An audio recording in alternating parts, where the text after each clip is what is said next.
Assalamu alaikum dear students. Students, our today's topic is kidney as osmoregulatory organ. तो उसमें हम पढ़ेंगे kidneys problems and cures. First problem is kidney stones. What are kidney stones? So the answer of this question is given there कि kidney के अंदर stony material बन जाता है और उससे यूरिन पास होने में रुकावट होती है और किडनी स्टोन बनने के साथ साथ इन्फेक्शंस भी हो जाते हैं और ये जो स्टोन्स बनते हैं इनकी स्पेसिफिक केमिकल नेचर होती है, डिफरेंट तरह के स्टोन्स बनते हैं.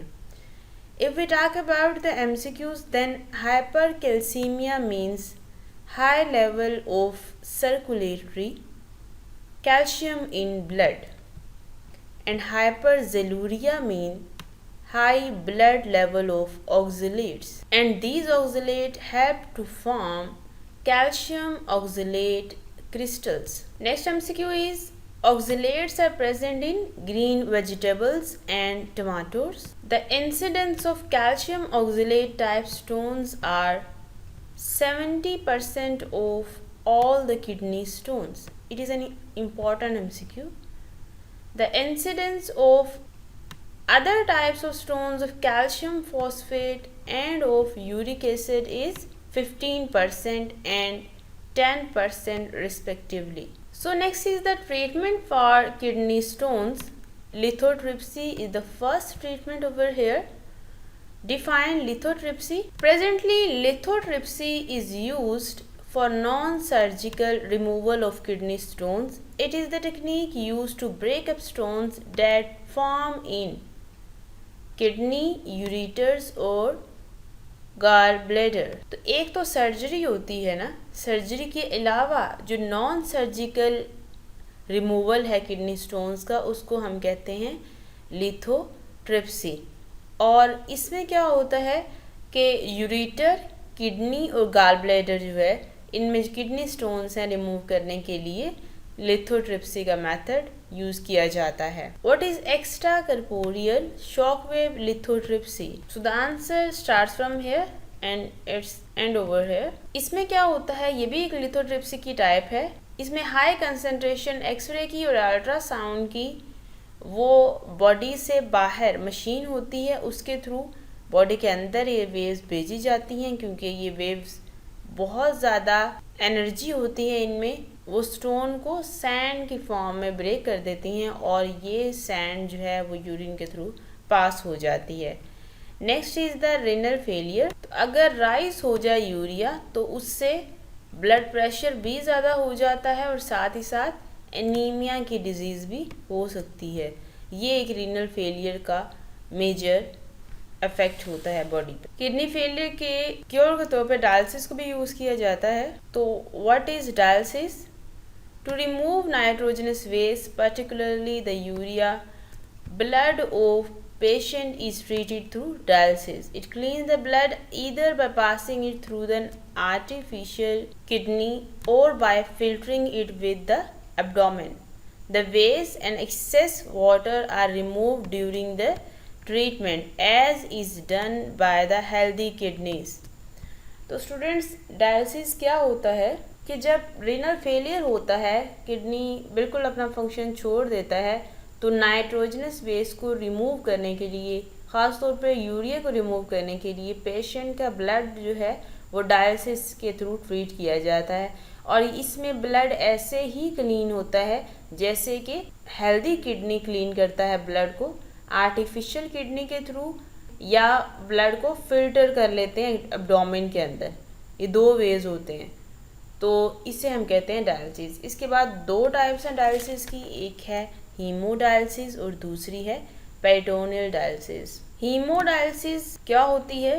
Haemodialysis means cleaning the blood. इसमें एक डायलिजर यूज़ किया जाता है. उस डायलिजर में दो स्पेसिस होती हैं और उन दो स्पेसिस के दरमियान में मेम्ब्रेन होती है. मेम्ब्रेन की एक साइड से ब्लड पास होता है और दूसरी साइड से डायलिसिस फ्लूइड, और जितने भी एक्स्ट्रा वेस्ट हैं वो सारे ब्लड से निकल के डायलिसिस फ्लूइड के अंदर चले जाते हैं. डायलिसिस फ्लूइड को वापस बाहर निकाल दिया जाता है और ब्लड क्लीन हो जाता है. ये तरीका है हीमोडायलिसिस का। And next is the peritoneal dialysis. Peritoneal dialysis में क्या होता है, हमारे एब्डोमेन में पेरिटोनियल कैविटी होती है और उस कैविटी को एक मेम्ब्रेन जो है लाइन कर रही होती है, इसे हम कहते हैं peritoneum.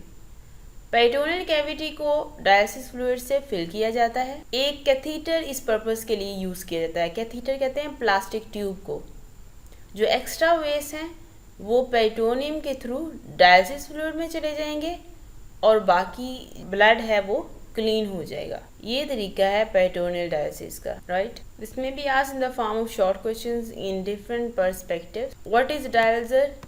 The answer to this question is given there. So next is the kidney transplantation. जब बिल्कुल एंड स्टेज हो जाती है, किडनी बिल्कुल काम करना छोड़ जाते हैं, तो हाई डिग्री रीनल फेलियर के केस में किडनी ट्रांसप्लांट हमारे पास एक ऑप्शन बच जाता है, जिसमें एक डोनर किडनी जो है वो ट्रांसप्लांट किया जाता है पेशेंट बॉडी के अंदर, right. Next topic is thermo regulation. अब जो एडेप्टेशंस होती हैं प्लांट्स में लो और हाई टेम्परेचर में, वो देखेंगे। सबसे पहले हाई टेम्परेचर में एडेप्टेशंस क्या होती हैं प्लांट्स में।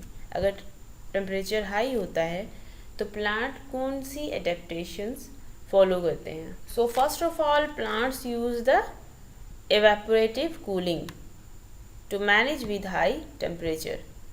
तो बहुत ज़्यादा टेम्परेचर है तो प्लांट्स के अंदर इवेपोरेटिव कूलिंग होती है।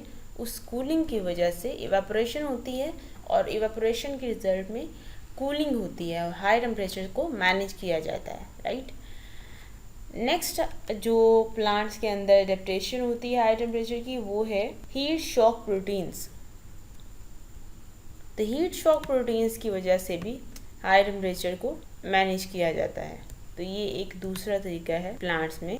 उसके बाद ये है कि most plants have adapted to survive in heat stress as the plants of temperate regions face the stress of 40 degrees C and above temperature. This is also an important MCQ. Next हम देखेंगे कि plants के अंदर low temperature के case में कौन कौन सी adaptations होती हैं, राइट। तो इस केस में फर्स्ट अडेप्टेशन जो है वो यहाँ से स्टार्ट हो रही है, plants respond to cold stress, ठीक है। और दूसरी अडेप्टेशन जो है वो ये है the plants native to cold region. तो प्लांट्स दो तरह से रिस्पोंड करते हैं कोल्ड स्ट्रेस को। नंबर 1 ये है कि वो इंक्रीज करते हैं प्रोपोर्शन अनसैचुरेटेड फैटी एसिड्स की, और नंबर 2 ये है सोल्यूट कंपोजिशन ऑफ सेल्स जो हैं उसको चेंज कर देते हैं।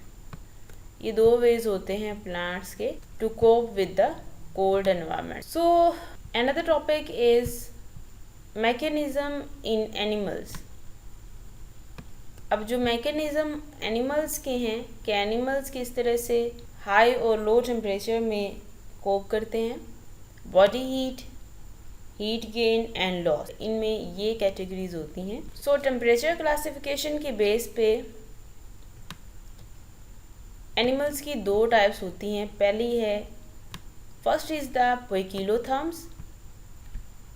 पोइकिलोथर्म्स को हम कोल्ड ब्लडेड एनिमल्स भी कहते हैं, ठीक है। ये ऐसे एनिमल्स होते हैं कि अगर एनवायरनमेंट में चेंज आ जाए तो इनका बॉडी टेम्परेचर भी चेंज हो जाता है। So it is a definition of पोइकिलोथर्म। And the other type is homeotherms.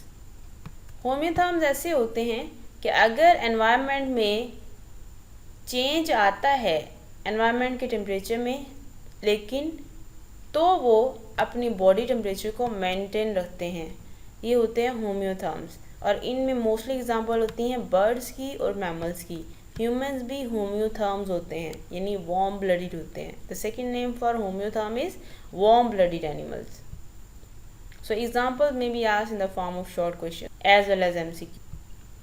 So student, next are the three major types of animals on the basis of their adaptations in hot or cold environments. We will study these three types in the next video inshallah. Okay, thank you very much.